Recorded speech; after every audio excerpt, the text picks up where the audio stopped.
પદ 25-28 આ 4 પદો ભક્ત કવિ શ્રી કુંભનદાસજીની રચના છે.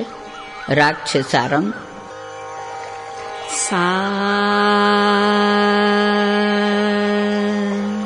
સારે મા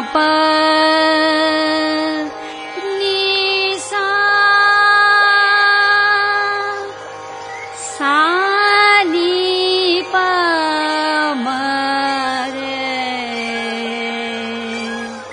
રે માપની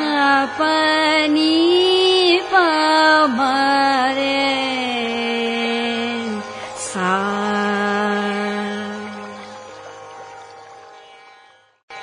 પદ 25 જમુને રસ ખાની કો સી સનાવું. વ્યસન દશા સિદ્ધ થયા પછી ફલ દશાનું નિરૂપણ કરતા આ 4 પદો છે. ભક્તોને સુખ આપનારા શ્રી યમુનાજી તો રસની ખાણ સમા છે. ભક્ત કવિ નતમસ્તકે વિનંતી કરતા કહે છે કે હે માં, આપ તો પતિત પાવની છો. આપની કૃપાથી અધમમાં અધમ જીવ પણ આ સંસાર સાગર તરી જાય છે. તો મેં તો આપના ચરણ કમળ દ્રઢ કરીને પકડ્યા છે. હે માં, આપ મારા ઉપર એવી કૃપા કરો કે શ્રી ગોવર્ધન પ્રભુના સ્વરૂપમાં હું તલ્લીન થઈ જાઉં.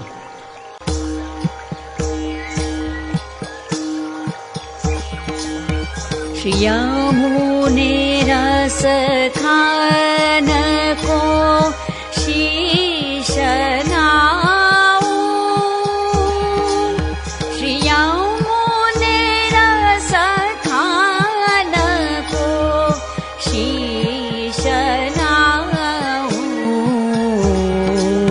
श्री यमुने रस खान को शीश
यमुने रस खान को शीश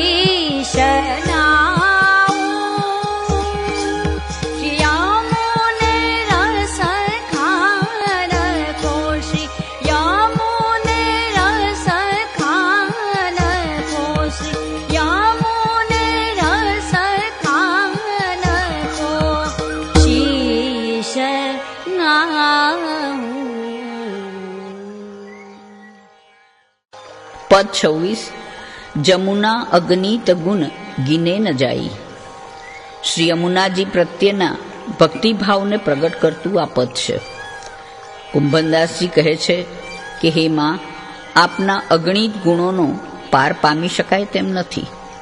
આપની રેણુકા તનુ નવત્વની પ્રાપ્તિ કરાવનારી છે.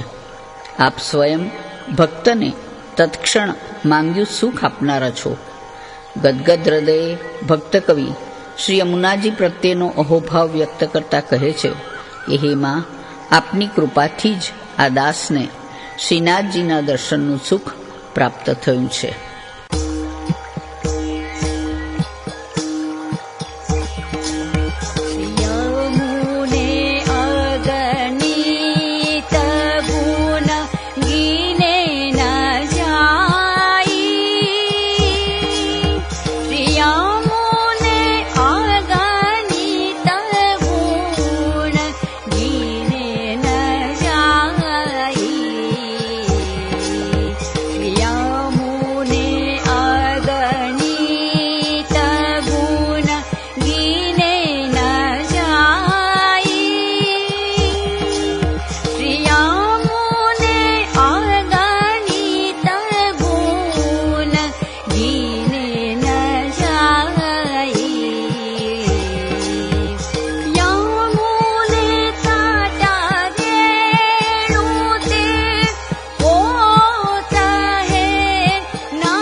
પદ 27.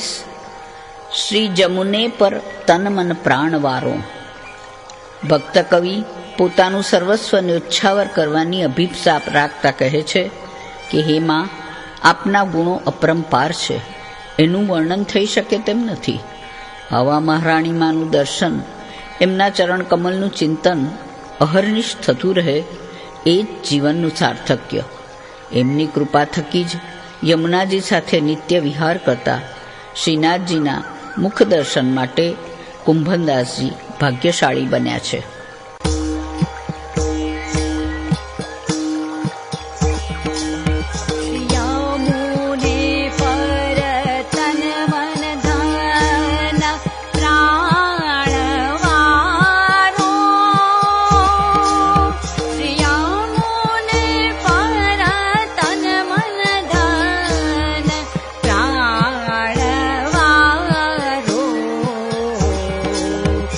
યમુને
પદ 28 ભક્ત ઈચ્છા પૂરન જમુને જ કરતા.